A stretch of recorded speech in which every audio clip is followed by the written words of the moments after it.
And, they fabricate tons of story. Here we go. We are the Arab Christian. Why we are not amazed? I mean, if Muhammad, he was able to make people to convert to Islam by just hearing the Quran, so why did they not convert? Why Muhammad, he went in war? Here we go. They are Arab in his time, and they were making fun of the Quran. So if you go in the Quran, you will find the word fairy tale mentioned 9 times. The Arab, they say to Muhammad, this is fairy tale and this is stupid. And then Muhammad, he says, well, it's stupid. Can you make something like it? And this is a stupid challenge. I mean, I'm just saying to you, this is stupid. You say to me, can you make some stupid like mine? So Muhammad, he did not succeed in the Arabic. The Arabic is a stupid language, the way he used it. And he was, the Arabic in the Quran is a crook Arabic, is not correct Arabic. And if you want to talk about a book of wisdom, I don't know if you can open chapter 24, verse number 61 and read to the audience. And they will be astonished about how stupid this book is. I mean, this is a God who speak and he teach and he squeeze his head and he send an angel with a message from thousands and millions of miles away. Remember where Allah, God knows where Allah is. And now he come to us to say to us, you can eat alone and you can eat in your home and you can eat with your sister. And you can eat in the house of your mother. Anybody can read the verse, chapter 24, verse number 61. Want me to go ahead and read it for everyone? Go ahead. All right. So this is the greatest book ever written. It can only be written by God, everyone. There is no blame on the blind man, nor is there blame on the lame, nor is there blame on the sick, nor on yourselves, that you eat from your houses, or your father's houses, or your mother's houses, or your brother's houses, or your sister's houses, or your paternal uncle's houses, or your paternal aunt's houses, or your maternal uncle's houses, or your maternal aunt's houses, or what you possess the keys of, or your friends' houses. It is no sin in you that you eat together or separately. So when you enter houses, greet your people with a salutation from Allah, blessed and goodly. Thus does Allah make clear to you the communications that you may understand. And I think everyone in the chat is ready to recite the Shahada if they haven't already, because that is so masterfully written. I mean, that's it. I mean, it's no sin on you, no sin. I mean, imagine he's saying no sin if you eat alone or if you eat with somebody else. I mean, this is madness, this is stupid. So he sent an angel of God and he written in a book of wisdom to teach us, to say, if you are blind, you can eat at home. Where the blind used to eat where before? I mean, in the time of Muhammad, there's no restaurants. Where do you want to eat? You are blind, you cannot walk, or you are sick. And even if you are not any of those, still you can eat at home. I mean, look at the news. So Muhammad, he came to us with something beyond intelligence. It's like super. And then he says to us, you can eat in the house of your mother. Finally, I want to call my mother and tell her, hey, mom, I can eat in your house. She will say to me, idiot, you are eating in my house all your life. So what is this about? This is silly. This is stupid. So you brought up a couple points there, but basically what I hear from Muslims is, if you just read the Quran in Arabic, you'll find out that it is the word of Allah, and true Arabic speakers will recognize that. You're pointing out that even according to the Quran, people of Muhammad's time, all of whom were Arabic speakers, they thought the Quran was a big joke. Well, all of them, and actually Muhammad, you don't even have a book. You see, if you go and read the book of the Quran, if you go to the Bible, you want to search where God, how he created things, you go to the book of Genesis. Mm-hmm. Where in the Quran we can find how God created the whole earth and heaven? It's all over. It's like somebody, he put a bunch of papers in the front of a fan, big fan, and he turned it on. And then we collect them together and we make a book. So nothing there makes sense. And then, if you go in the Quran, you will find things because of this madness. The Quran says that today, as an example, in chapter 3, verse number 7, today I completed your religion for you, accepted Islam for you, and then why?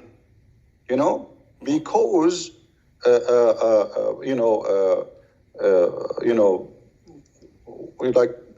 we make you not to eat pigs, not to eat pork. Mm-hmm. So when the Quran speak about religion, then we will find I don't know how to explain to you. I wish everybody can, speak Arabic, because you will die laughing from the stupidity of this Arabic. If we go in the Quran as an example, in chapter 3, verse number 85, it says, the one who accepts other than Islam, Allah will not accept from him. And then Allah, in the same chapter, he says to us that the Christians and the Jews and the Sabian, they will go to heaven. Then, but why you call them Christians and why you call them Sabian? Why you call them Jews if they are Muslims? This is stupid.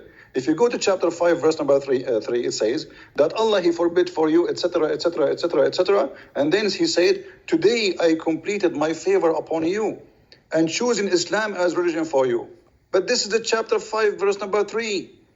It is in the beginning of the Quran. This verse can be accurate if this is at the last verse in the Quran.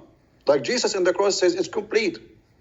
Here, it says complete in the beginning of the Quran. How we can solve this problem? This problem can be solved easy by saying, okay, the one who made the book, he took this verse, he put it here, but it should be at the end of the book.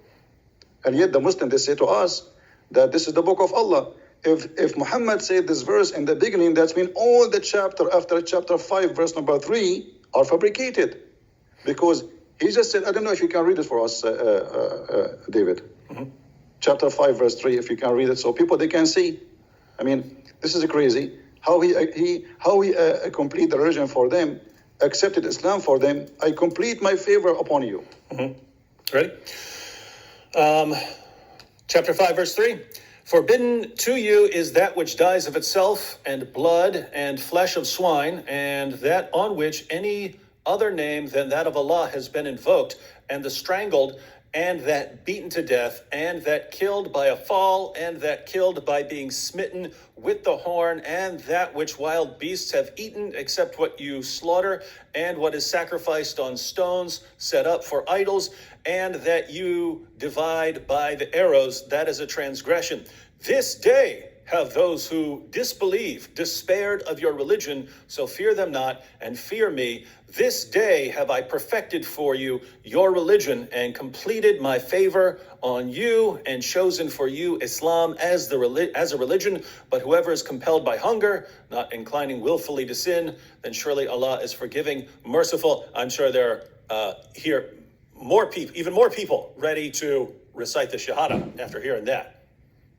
So he completed his favor upon them by saying to them, you cannot eat pork. That's it. Islam is complete now.